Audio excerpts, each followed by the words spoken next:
What's the story, Morning Glory? What's the word, Hummingbird? Thank you so much for clicking on my channel and for joining me for this review of Married at First Sight, Season 15, Episode 6. Let's talk about Lindy and Miguel. So, I'm a little bit confused about Lindy because it seems like to me, and I hope that I'm wrong, that Lindy is becoming that girl who will do anything to keep a man in her life, even go against her own beliefs and her own truth. And she irritated me this episode. She really did. So we do see this scene where her and Miguel are having a conversation, and she tells Miguel that she's in this for the long haul. She considers herself married. This is a real marriage to her, and she wants to be married to him forever. Miguel tells her that this is just a scientific experiment for him, and that he doesn't know how he's going to be feeling at the end of the 8 weeks. And that's when he's going to make his decision, depending on however he feels at that time, if he wants to stay with her or not. So Lindy feels like because he's going to be unsure until the very last minute, she has to be guarded. She can't be 100% in this because she doesn't know if she's going to get her heart broken at the end. So she's going to have to guard her heart, control her feelings, control her emotions so that she doesn't fall head over heels in love with this guy. Just to end up being, divorced at the end of it all. And so I was kind of like, okay, so that's where we're going. We're going down the road of guarding our hearts, protecting ourselves, enjoying the moment, but understanding that this could be very, very fleeting. So how come a little bit later, when they're all having their group dinner, she says that she understands, where before she understands where Miguel is coming from, and that she's willing to meet him halfway, and that she totally gets why he feels the way he feels, and is perfectly okay with her that he feels that way, and so she's going to respect that. And I'm just like, are you Lindy's identical twin, and y'all have switched places? Because this is not the Lindy that I just heard minutes prior, where she was talking about, well, I don't know how that's going to work for me because then I'm going to have to be so guarded. Now she's like, oh, I totally get it. I understand. I'm going to meet him halfway. I totally respect his decision. What? Moving on from that, then there's a conversation between Lindy, Stasha, and Morgan. And the conversation was really about Morgan and Ben and their whole issue, which we will get to later. So Stasha brings up, and I thought this was kind of bold of Stasha, but Stasha brings up to Mindy, she was like, okay, I see some inconsistencies in you because on our first day here, you talked about how you were not going to be intimate with him because you really want to take it slow and you really want to get to know him better, so on and so forth. And so now you told us that y'all have consummated the marriage, and so I was just really worried that he probably pressured you into doing something that you didn't want to do. And so then Stasha becomes triggered because of her own past trauma, and she starts crying. But let's get back to Lindy. So Lindy tells Stasha that no, this was completely voluntary. No one pressured me into doing anything. This was like a very beautiful moment, and it was we had like this really deep connection, and of course I'm paraphrasing, and it was so beautiful, and I saw the moon and the stars and the mountains, and it was just, oh my God, it was just such a beautiful moment. And then she tells Stasha this was very consensual, and plus, we're married. In the last episode, when I saw how Miguel was trying to like convince her to sleep with him, and I had said it was kind of like a senior in high school trying to convince a freshman or a sophomore to sleep with him, and so he uses all of this, flowery language like, I have to express my love to you, and this is the only way that I can do it. It seems like she fell for the okie doke. She fell for it hook, line, and sinker. Now, this is the thing. If you want to do that, you're an adult. Whether you're going to stay together or you're not going to stay together, you love him, you don't love him, he loves you, he doesn't love you, whatever the situation is, two consenting adults can do whatever in the hell they want to do. But sweetheart, why don't you go into this with that frame of mind that, hey, we don't know what's going to happen. We may get busy tonight, we may get busy 6 months from now, we just don't know. Whatever the feeling strikes, we're going to act on it, and just leave it at that. Or how about this brilliant idea? It's none of your business. It's none of your business what we're going to do or when we're going to do it. That part of our lives is completely private. We're just going to keep y'all guessing on that.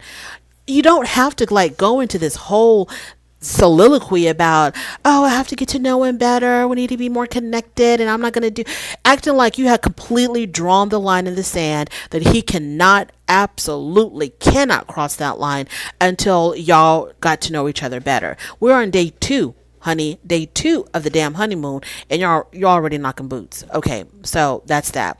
So when they were having the big group dinner towards the end of the episode, and people were questioning Lindy about, how she flip-flopped, and Sasha was about to grill. She was about to go into Miguel, right? She started asking Miguel, like, okay, so what is it about you? Who are you? We don't even know who the hell you are or what you're all about. What do you do for a living? When was your last relationship? Why did you break up with your last girlfriend? Once again, I'm paraphrasing. And as soon as, like, Sasha was starting with the interrogation, the mariachi band came and, completely cut that off. So he was saved by the mariachi band. And so, Lindy whispers into Miguel's ear, kind of like, I don't know what's wrong with these people. We know what we're all about. We have great communication and we know what we want. And this is our marriage and we do what we want to do and blah, blah, blah, blah. So it was sort of like she was trying to reassure Miguel that it's us against them. I'm by your side. They don't understand us. But girl, just a couple of hours ago, you didn't understand him. And he for sure didn't understand you. And I doubt that he understands you now. So I was so, Lindy, you're looking like that girl who will do whatever it takes to keep a man. And I'm trying to bring you into 2022, damn near 2023, to let you know you don't have to do that. You can stand by your beliefs, stand by the things that you hold true, that, hey, I'm not going to do this until we have a better connection. So in 1 minute, you're completely like afraid that this man might dump you at the end of the 8-week experiment, not marriage.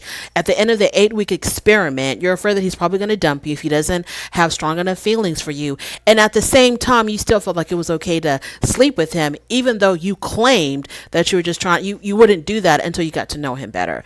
Please, Lindy, make it make sense. Miguel, let me get on you. So Miguel, you said that after your little moment with Lindy, it was beautiful, it was spiritual, and I'm just like, gag me with a spoon. Oh, it was just so beautiful and it was so spiritual, and well, and it's like, okay, Miguel, who do you think you're fooling? You don't know Lindy. Okay, you don't know. So stop with the whole thing about it was spiritual. It was like a connection between the two of you. You were reborn again when you were all up in her guts. I mean, forget about that. Stop it. My thing is this, Miguel, you wanted what you wanted out of Mindy. Okay, you wanted what you wanted out of her, and you did that Jedi mind trick on that poor soul, and she fell for it. I feel like you manipulated her, Miguel. You did what you did to get her to do what you wanted her to do, and now you're trying to justify it by saying, oh my God, it was just so beautiful and so spiritual, because you know that you probably just manipulated her into doing that. You probably told her, Mindy, I'm developing feelings for you, and that's probably what got her to do the deal with you. I don't believe that it was on some deeper connection between the two of you. I think that you just manipulated her. You told her what she wanted to hear, and that's the reason why you got what you wanted out of it. So moving on from Miguel and Lindy, let's get into Morgan and Ben. Morgan and Ben. Okay, so Morgan and Ben started off really, really well. Okay, I thought this was going to be probably like a whirlwind romance for Morgan and Ben because the attraction was there, they were connecting, and then we came to a screeching halt. Okay, so we were led to believe that Morgan was a nurse. Now, I know that there's different variations of nursing. You could be a nurse practitioner, a nurse's aide, certified nursing assistant, registered nurse, licensed nurse. I mean, there's all kinds of variations of nursing. So when she said she was a nurse, I did not automatically think, oh, she's a registered nurse. I just thought she was a nurse of some capacity. Maybe a registered nurse, maybe a nurse practitioner, maybe, I don't know, because there's so many variations of nursing. So to me, it really wasn't a big deal, but it was a damn big deal to Ben. So Ben says they're on the beach, they're talking after they were, do you call it boogie boarding? So they're on the beach talking, and he tells her that, we connect We definitely have a connection, but I think it's like on a surface level, and I want to have a deeper connection with you. But there's some issues that I need to address. You talked about her student loans. First of all, I don't understand why student loans are a big deal to anybody. But then again, I am not a financial sleuth. Um, a lot of people have student loans. I mean, because this society puts a lot of pressure on people going to college and getting a college degree, and you have to do that or you're going to be destitute for the rest of your life. So a lot of people feel this pressure to go to college. Obviously, they don't have the hundreds of thousands of dollars that it takes, and they have to get student loans. And you're 18 years old and you're taking out this huge loan, and it's going to take you a lifetime to pay off, or a quarter of a lifetime, or whatever. So my whole situation is this. My whole thing is this. Everybody, oh, not everybody, a lot of people have student loans. To me, that's a little bit different from like credit card debt. You're just running amok with your credit card. You're swiping it for every little thing, and you're not paying your credit card bill, and you're not paying the minimum amount due, or whatever the situation is with credit cards. To me, I see that as irresponsibility. And if someone had like a $50,000 credit card debt and they only made like $50,000 a year, yeah, I would be very concerned about that, because it shows that you're irresponsible with your spending habits. But when it comes to student loan, there's so much pressure for people to go to college, and a lot of people can't afford it. Either their parents couldn't afford it, they don't have parents to pay for it, or whatever the situation is. So they're forced to go into debt to get an education, because you won't be accepted in society if you don't have a college degree. You can't even work at McDonald's without a college degree, it seems like. So I think people should show a little bit of grace to people who have student loans. It doesn't mean that they're irresponsible. And Mindy's like 20, not Mindy, excuse me, Morgan, she's like 27 years old or something. She's still in her 20s. And so it's not like she's 45 years old and still carrying this, 20, 30-year-old debt. So she's still going to school. That's another thing. She's still going to school. Her father is not in her life, so she doesn't even have like the full support of both parents to help her get through school. The fact that she's 27 years old and still pursuing her education, like, why can't he concentrate on the I mean, Morgan is not a bad catch, unless, I mean, he claimed that she lied about her career. Like, she lied to the experts and to the show about saying that she was a nurse, because he said that she still has like another course to take. So she doesn't have her full nursing degree yet, but she holds herself out as a nurse. Now, Morgan did end up apologizing for that. She did apologize to him. She was kind of like, yeah, I'm really sorry that, I misled you, or whatever, whatever. But I guess in her mind, like, just because she had one more course to take, or one more semester to do to get her nursing degree, and she's already working as a nurse, she was kind of like, we're splitting hairs. But to him, it was a huge deal. Like, you're lying to me. You're not a nurse, but you're claiming to be a nurse. So that's an area that I don't have a lot of expertise on. So I don't know exactly like whose side to be on. Like, can you say that you're a nurse if you don't have your nursing degree or BSN? I know, for example, with attorneys and doctors, if you're not licensed, if you didn't pass the bar, or you didn't pass your boards, and you don't have a license, you cannot hold yourself out as a doctor or as an attorney. So I don't know if it's the same thing with nursing. I really don't know. So he was really concerned about that. Now, what the real issue between Ben and Morgan wasn't the fact that she, kind of stretched the truth when it came to her career in her education. She was, I don't know if she was legitimately, I don't know if she had the right to be upset with Ben when he told Justin, or if Morgan was just trying to like flip the table, like flip the script on him and try to make him feel bad, because she was feeling bad. So she wanted to make him feel bad about something. So she talked about how, oh, you betrayed me because you told Justin. Now, she may legitimately have the right to be upset with him, or maybe she was just trying to take some of the heat off of herself. But he ends up telling Justin that, Morgan told him that, she really doesn't, she's still working on her nursing degree. I guess that's what, yeah, she's still working on her nursing degree. So Justin ends up telling Alexis. And so Ben confesses all of this to her. And she's like, I'm really hurt that you did that. You betrayed my trust. I was trying to be open and transparent with you. And then you run off and you tell people. And to tell you the truth, Ben and Justin don't really know each other. Like, what is up with these people? After a couple of days of knowing each other, sharing their bodies and sharing their innermost secrets and sharing all kinds of stuff to people that they really don't even know. But anyways, and so that was Morgan's whole issue. So, Ben kind of felt bad about that. And another issue that Ben had with her was that she didn't have a close relationship with her father. And I felt like, Ben, okay, now we're crossing into the land of being judgmental. She can probably control her student loan debt as long as she's making payments on that. What is the problem? And she said that she's going to get it paid off. So you get on her case about her student loan debt. You get on her case about the fact that she hasn't officially gotten her nursing degree. But when you brought up the issue with her father, what the hell does that have to do with her? She has no control over whether or not her father wants to be a part of her life. Like, why would you even bring that up? And I thought that that was such a very sensitive topic. I was shocked that Ben brought that up, and he was like using that against her because he says, and I told the experts that I wanted somebody who had a good family relationship, who had a good relationship with their family. That's not her fault if her father abandoned her or whatever the situation is with her father. That is absolutely 1,000% not her fault. So Ben, that was uncalled for, and no. But excuse me, the way that they ended up. Okay, let's talk about the dinner. So at the dinner.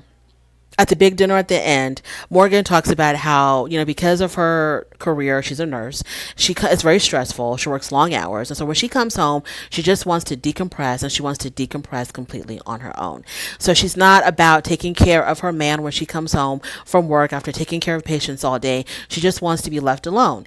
So the people at the table were asking her, the other couples were asking her, so like, so what if he, I mean, like, how is this a marriage? How is this a partnership for you to be like, I don't want to deal with you when I come home from work, but then he's sitting there as your husband wanting to, commiserate with you, talk with you, bond with you, but you're like already like completely closed off from him because you need to decompress. And so I guess maybe she kind of saw that, that maybe she was a little bit too harsh, and that she is willing to give him a little bit of her time when she comes home from work, because girl, you probably work 6-7 days a week. You're telling me that when you come home, you want nothing to do with your husband. So why didn't you just stay single? Like, I don't understand. Why didn't you just stay single then if you don't want to deal with anybody when you come home from work? Because your job takes up so much of your time and so much of your life that it's like, okay, you got your job, you got that damn jiu-jitsu thing going on. So then when are you going to have time for a husband? If you were so busy like that, if you were so booked and busy like that, why did you get married? Moving on from them. Oh, by the way, they ended on a very positive note. So the last morning or the last day in Mexico, they have a conversation on the balcony, and they patch things up. She says she's still in the marriage. She's not going to give up on this marriage. She's not going to give up on Ben. And Ben promised her that he's going to do better. He's going to try to work really hard to gain her trust again. And he's really, really apologetic and really sorry for betraying her trust by telling Justin, all of that girl's business. Moving on to Sasha and Nate. So, Sasha and Nate, their issue is this. Okay, first of all, let me say this. Sasha and Nate, I think Sasha is more into this than he is. This whole situationship, this whole experiment. I think that she is more into it, more serious about it than he is. I think Sasha is, I think Sasha's got stars in her eyes. I think she's got stars in her eyes, or she's got those hearts in her eyes, like that emoji. And I think it's easy for Nate to manipulate her or to pull the wool over her eyes. Well, let's get into it. So the first thing that struck me about Sasha and Nate was when Sasha was talking to Morgan and Lindy, and Lindy brought up how it seemed like, oh, this is what she did. This is what Lindy did. Lindy says to Sasha, well, Miguel, she throws her husband completely under the bus. Miguel told me that he doesn't think that Nate is in this for the right reasons, because all he wants to do is pull out his phone and record himself for his social media. And she talks about how Lindy continues to talk about how her, and Miguel, they're like all wrapped up in each other. They are focused on one another. And when they look across the way, Nate is bonding with his phone instead of bonding with his wife. And so Lindy's like, so what's up with that, girl? And so Stasha agreed. She was like, yeah, I do have concerns about that. I really do have concerns about, if he's in this for the right reasons, if he's taking this seriously, so on and so forth. So then later on, we see Stasha and Nate. Oh, they talked about at the dinner table. They talked about how Stasha was building a house, and she already told Nate that she wants him to move in with her. And the people at the table were kind of like making it seem like Stasha was like going to be the one to take care of Nate, because they were like, "Oh, Nate, you found you a good one there." Kind of like, he was going to be the one that's like, being taken care of by his woman. That's what it kind of sounded like to me. But okay, so she's got like, I'm like, why are we even talking about that? Y'all don't even know if you can get along together in the apartment that the producers have set y'all up in, and you're already talking about you're gonna move him into this house that you're building. Like, what? Evidently, it seems like Stasha is financially way more well off than Nate is. And I think Stasha is the kind of woman where she probably feels like she's running out of time. And so she's willing, it's okay with her if she makes more money than him, if she ends up kind of like taking care of him. I think Stasha would be okay with that, because I think she just really wants to have a man in her life and start having babies. And because Nate is very easy on the eyes and there's this attraction between them, and he's on a show to get married, so he must want to be married, she's going to go for it. But anyways, so after dinner, they're back in their hotel room and they're talking in bed, and she says, she at some point, I don't know when she said it, but at some point she said that she really appreciated that he wasn't intimidated by her. He was like, "Oh, for sure, I'm not intimidated by you. It's all good." And that kind of worried me a little bit. I don't want him to be intimidated by Stasha because she makes more money than him. I just don't want any illusion, any notion, a scintilla of a possibility that Nate thinks that, okay, I've hit the big time because I found a woman who can, help me out financially, who I'm not going to have a lot of pressure to take care of her because she's going to be able to take care of me. I just don't want it to be like that. That's all I'm saying. And so he tells her that he feels like he's falling in love with her.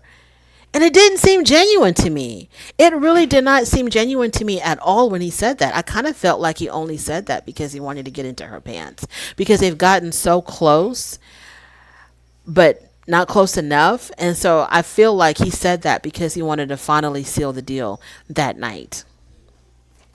That's what I feel like is going on over there with Stasha and Nate. Moving on to Alexis and Justin. Alexis and Justin, they are doing great. I never thought that I would say this, but Alexis and Justin are kind of growing on me. Now, okay, something that confused me about Justin. Now, in the very beginning of the episode, he was talking to all the guys, and they were talking about intimacy and stuff. And Justin said that he is celibate, and that he was going to continue to be celibate until the mood was right. And I was like, what? I thought celibate, obviously it's a physical thing, you're cutting yourself off, but I thought it was also mental, as far as like, okay, I am celibate. That means that no matter what happens, I am celibate. I am not going to engage. I am celibate. It's a state of mind that you made up your mind, no matter what, it's not going to happen. So when he said, I'm celibate, unless the mood strikes, then you're not celibate. You're just normal. So I didn't understand what he meant by that at all. So I mean, have they had a conversation, him and Alexis, about not doing anything because he's celibate? Like, you're married. Why are you being celibate while you're married? I'm so lost in the sauce about Justin. Like, what is happening? I gotta talk this through with myself to try to understand and make sure that what I heard is what I heard. I just don't understand why he said that.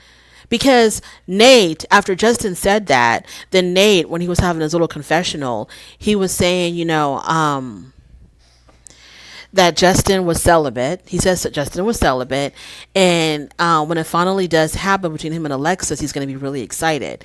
How can you call yourself celibate if you're just waiting for the right moment to happen, and it can happen at any time? How is that being celibate? You're just like all the other guys. They're just waiting for their woman to give them the green light. So I didn't understand that. Alexis said at some point that she doesn't understand why people say marriage is hard, because so far it's been really easy for her. Well, you found a simp. I love Justin. I do. I really like Justin, but he's a simp. You found yourself a simp, and that's why it's easy for you so far, because he's just willing to do whatever for you. At the dinner table, Justin said that he is her support. He says he's going to wake up early in the morning. He's going to fix her smoothie. He's going to go walk her dog. He's going to make sure she's got breakfast for her. He's going to make sure that she's ready to start her day. And somebody said I'm trying not to laugh. And then somebody said at the table, well, what are you going to do for him? And Alexa said, this is my man, and I'm going to protect him at all costs. And don't worry about us over here. Okay, I got him. I will do anything for him. She talks about how she was like really into him. Let me get to my notes, because I want to get this all the way right. She says, don't worry about that. I'll protect this man at all costs. She says that, they have this connection, physical, mental, emotional connection. She's here for him. She's here for the long run, so on and so forth. And then she says, I love this man. And he was like, what? What did you say? What did you say? She was like, I love this man. So she finally admitted that she does love her some Justin, which I'm still kind of like, it can happen. There is such a thing as love at first sight. I don't doubt it at all. But of course, when all these people are saying that they're in love, and they've known each other for like 48 hours, I kind of question that. So Alexis, it's easy now because you're on your honeymoon and you found a simp. But honey, sweetheart, wait until you get down into the deep of it. When you get down into the thick of it, when you get down to the nitty gritty, real deal, holy field of marriage. Moving on from there, because we see next week she wants to move out because his dog bit her dog. So we'll see. Moving on to Kristen and Mitch. Kristen and Mitch ended up being my golden couple of the episode, because I'm so proud of Mitch. Whatever the hell was going on with Mitch, where he felt like he wasn't attracted to her and he couldn't perform and he just wasn't feeling it. Well, all of that has gone by the wayside, because he wants him some Kristen now. He wants him some Kristen right now. And she has to like fight him off. That's how bad he wants her. Like, she's got to fight him off and push him away and take control of the situation, because she said that she was not going to give in to him just because, he was having this one drunken moment. She was not going to give in to him. She says, I have the control now, and I'm going to be making the decisions of what's going to happen and when. So Alexis and Mitch, I don't think they had any issues this episode. Their attraction is growing. She told Alexis that Mitch has been talking about a future with her. He sees like he's making plans for the future for the both of them. So he sees himself in this for the long haul. So she was asking Alexis, do I need to let my guard down now? Because it seems like, the attraction is there. He's all over me. He's making plans with me for the future. And Alexis told her, girl, I can't tell you to put your guard down or not. That's something that you need to decide on your own. Alexis said that, Mitch better recognize that he's got a good one, because I almost lost my opportunity with Justin, because they had initially met on an app, but she kind of, I don't know, swipe left or right or whatever you do. She didn't want to date him. She got rid of him on her app, and now they meet on the show, and so like it's destiny or something. So she was like, I almost lost a good one, because I was so into my own head and only wanting what I wanted and didn't want to give anything else a chance. So she was like, so Mitch better recognize that he may not have all the feels and all the butterflies and all the electricity on day one, but that doesn't mean that this is not the woman for him. So I was really proud of Kristen and Mitch, and they told us at the end of the episode that things got real hot and heavy the night before they were, I guess, supposed to head back to California. Things got real hot and heavy between them, and it almost went there. It almost got there, but she said that she needed to kind of slow things down. And she says that things are slow. Oh, and she tells them, she reiterates to him, look, I know we're taking it slow. That's fine, as long as we're moving slowly in the right direction. So she's like, okay, we can go at your pace. I don't care about that. That's okay. But we just still need to keep it moving into the direction over there where that bed is. And I think that's the end of my review. I'm going to look over my notes and make sure that I didn't miss anything, because I always see things afterwards that I should have talked about in the video. Oh, Justin and Alexis. So they have a moment when they're in, after the dinner. They have a moment where Justin is really concerned about Ben, because Justin was like, he doesn't like Morgan. He don't like Morgan because he thinks that, you know, Morgan is treating your boy Ben really, really bad. And so Ben must have really painted a very negative picture of Morgan when he was telling Justin about her and her, you know, false nursing degree and issues with her father and her student loan debt. He must have really talked about that girl bad, because Justin does not see it for Morgan at all. And so Alexis was trying to tell him, you cannot, you know, be Captain Save-A-Ho. You can't be there to rescue your friend. You know, you can't take that on. It is not your responsibility to keep him from getting hurt. So I liked how she was talking to him. And, you know, Justin started crying because I guess he's so conflicted with himself. Like, what does he do for his friend, his best friend, his BFF, the boy that he's known since, you know, since they were little kids. So he's like, what do I do? What do I do? And she's like, you can't worry about him. You know, let him do his own thing. Let him fall and pick himself back up. You cannot be there to rescue him or protect him. And I understand you want to, but that's just not your place to do. And I really liked how she talked to him, because Alexis seems like the kind of woman who could be like, man, don't give a F about him. Don't worry about him. Worry about me. It seems like she could have easily have said that to him and just shut it down. But instead, she talked about it with him. She talked it through with him. She was very compassionate. She looked like she was really concerned. I just really liked how she handled him, because he's so fragile. He's so damn fragile. And of course, she told him that she loved him again. So I think that's the end of it all. Yeah, if it ain't, it's going to be, because it's already 30 minutes. Thank you so much for joining me. I really do appreciate it. On your way out, don't forget to rate the video. If you like this content, please subscribe. If you don't like it, don't worry about it. Thank you for stopping by anyway, and I'll talk to you later. Bye.